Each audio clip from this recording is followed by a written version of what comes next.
that he didn't want to throw the two-seamer if it sucks, so you got to tell him it sucks? Or? Well, I don't think it sucked. I mean, I think we saw that. I mean, he had good action on it. He had good velo on it. It's nice to see. I mean, spring training is for working on things, and you know, the evolution of a new pitch is time to be able to try it. And I was pleased with how we incorporated it. How important is immediate feedback, like him breaking Garrett Cooper's bat?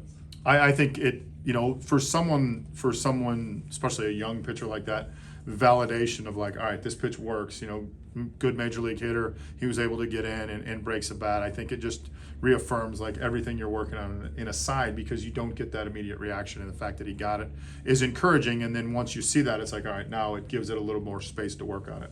When you see a guy like Jared, who said he has very little patience and he sounds like a perfectionist, how much of that is a challenge for a guy like that to add a pitch in the off season without wanting to keep throwing over and over until you get it right, like to not have a 100 pitch bullpen?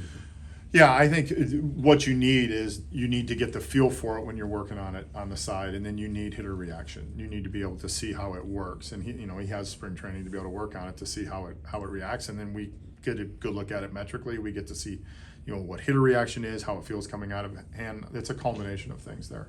When we think back to all the back talk we've had about O'Brien, I mean, how nice is it to see him stealing bases in spring training? I mean, Yeah, that that's was a big really sign of encouraging. I mean, he's been on base 3 times now. You know, first situation to be able to run and goes after it, good slide, gets up. I mean, that's very encouraging. It's just checking boxes off in terms of health. What have you seen from Tanner Rainey so far? He's had a couple pretty good outings. He had 3 strikeouts today. Yeah, I mean, the fastball works good. I mean, I think as we've seen in the past, I mean, you know, when he was in Washington, fastball played at 7 and 8, and you know, today I was at 3 and 4, so that's encouraging. What's encouraging is that still at 3 and 4 he's getting swing and miss, and that's something that's really important for us, and just continue to build him up and see kind of where it goes from there. Kyle's average fastball velo today was higher than his average last season in the regular season. I know every guy comes into spring different as far as velo and everything, but I mean, what's the ceiling with this guy as far as that kind of stuff? Yeah, this guy's got really good stuff. I mean, I think we saw it in glimpses last year. The big thing for Kyle is just going to be staying in the zone. Right. When he stays in the zone, the consistency of where it's at. I mean, even, you know, the walk he had, the 2-2 pitch, all he's got to do is go strike the ball there, and he probably gets a swing. So it's just staying consistent. I like his delivery right now. He looks a little bit more relaxed, and I think that's going to be helpful. What have you seen so far from David Bednar getting back to a form you'd eventually like him to be at, and obviously a step ahead from where he was last spring? Yeah, I mean, he threw strikes. I mean, he threw a fastball down to Cooper, and Cooper took a good swing at it. But other than that, I mean, I think he threw 12 pitches. He threw 10 strikes. He was in the zone. I mean, after the first fastball, he got the fastball up. So encouraging first time out. Joey talked about the work he did defensively this year. I know it's just one game, you know, to base it off of, but, you know, bad fields, whatever. Has anything really stood out to you? Yeah, his willingness to try different things. And, you know, I know Jordan went and spent some time with him this winter.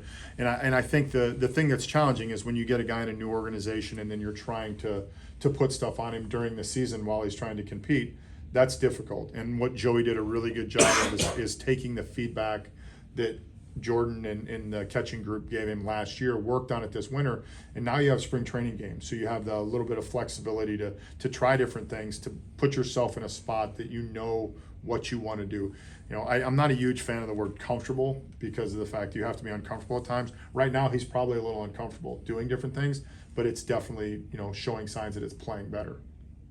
Shelty, Paul threw his bullpen yesterday. How much are you seeing from his new offerings, the 2 new pitches he's kind of incorporating into his arsenal? What have you seen from him, and how much, maybe even just seeing his live BPs over at Pirate City, how much are you looking forward to seeing him in a game after seeing those? Yeah, I was able to watch it against hitters yesterday because he threw, you know, 45 pitches, to be able to see how the cutter came out of his hands, the feel for it. I think, you know, yesterday we get feedback because it's our own hitters, so our own hitters can give him feedback of how it looks. But we'll see, you know, opposing player feedback and kind of go from there. The one thing that Paul has that's really unique for any pitcher, much less a young pitcher, is his ability to manipulate the ball. I mean, he came up with the splinker last year by changing the grip. I think with the cutter, the ability to manipulate that. So it's going to be interesting to see how it plays once we get into live hitters and we get feedback there. I've had a couple different guys play at first base. We'll start at first base. Is there anything you're specifically looking for in terms of, I guess, finding a replacement for Spencer earlier in the season? No, right now we're just trying to get reps for different people. And because we have the at-bats, and honestly, like Frage got over there today, we have a bunch of middle infielders. So to be able to get Frage at-bats and get him over there and see how it goes, I think you'll see a wide variety of guys at first as we're continuing to make our decision. It will not be a decision that we will make early in camp. It's probably going to be a lengthy, I don't want to say audition, but trial for different people over there. And the challenging part of it is when you get guys over there, okay, there's the ground ball that Frage got today. We know he can catch the ground ball. It's going to be seeing guys when they have to get in a cut situation, how they're doing on tags, what they're doing playing behind guys. And one of the things I think we'll try to do is get guys over there as much as possible, because in spring training, you don't have a lot of reps on those plays. So we're really paying close attention to the plays they have and the plays they don't have to try to make sure that we get as many looks as possible. Because you have so many guys kind of learning that spot, or maybe learning additionally how to play that spot, is that going to really just come down to who's hitting? Is that who's going to come down to? Is that what's going to ultimately decide that position, or do you guys really value someone being able to know the ins and outs of that position? Well, offensively? the ins and outs, we got to get them to the point that they're functionable and playable there. I think the one thing we know as a default that is, Tree can go over there and play and can play there defensively. That's why we need to get guys game reps. That's why you'll probably see a lot of conversations during the game with who's ever over there between Donnie and Mindy and that person. It's why there's a lot of early work going on just to try to get them as close to feeling normal over there as possible, because it's not a natural position for most of them. We have to figure out what is the unnatural thing that they have to adjust to. How much does it mean to you when a guy like Jack approaches you guys and says, I'd like to take some reps over there, even if it's just doing bag work or whatever? Yeah, I think, he brought it up to Donnie at Pirates Fest and said, hey, I want to try to get over there. It's only going to be helpful, because any work you do, any short work you do with your gloves is going to help an outfielder getting out there. But yeah, it's encouraging. I think he'd worked on it a little bit when he was with the Padres in the minor leagues, and we'll kind of see where it goes from there. Does that help whoever's in the competition for maybe the fourth outfield spot if they can play first?